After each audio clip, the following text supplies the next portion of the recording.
দুদিনমান আগতে মাননীয় মুখ্যমন্ত্ৰী মহোদয়ে সংবাদ মাধ্যমৰ আগত এটা ভুল বাৰ্তা দিবলৈ চেষ্টা কৰিলে যে বাগবৰৰ পৰা 30,000 মান পৰিয়াল নদী ভাঙা পৰিয়াল তেওঁলোকে কৈ গোৱালপাৰা পূব সমষ্টিৰ জনগাঁথনি পৰিৱৰ্তন কৰিব খুজিছে। আজি মাননীয় মুখ্যমন্ত্ৰী মহোদয়ৰ দৃষ্টি আকৰ্ষণ কৰিলোঁ যে 30,000 পৰিয়াল আপুনি নিজেই কৈছে নদী ভাঙা মানুহ, গৃহহীন মানুহ। গতিকে গৃহহীন মানুহক সংস্থাপন দিয়াটো চৰকাৰৰ পবিত্ৰ দায়িত্ব আৰু কৰ্তব্য under article 21 of the constitution.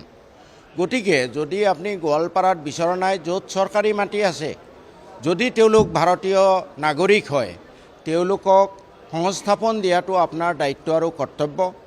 কিন্তু তেওঁ কথাটোৰ পৰা অলপ ফালৰি কাটিব খুজিলে, হিন্দু মুছলমানৰ ৰাজনীতি কৰিব খুজিলে।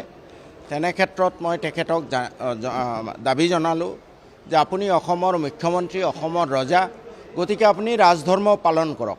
ক'ত সংস্থাপন দিব সেইটো মোৰ মুখ্য কথা নহয়। মুখ্য কথা হ'ল নদী ভঙা গৃহহীন মানুহে সংস্থাপন আণ্ডাৰ আৰ্টিকল 21 সংস্থাপন পাব লাগে।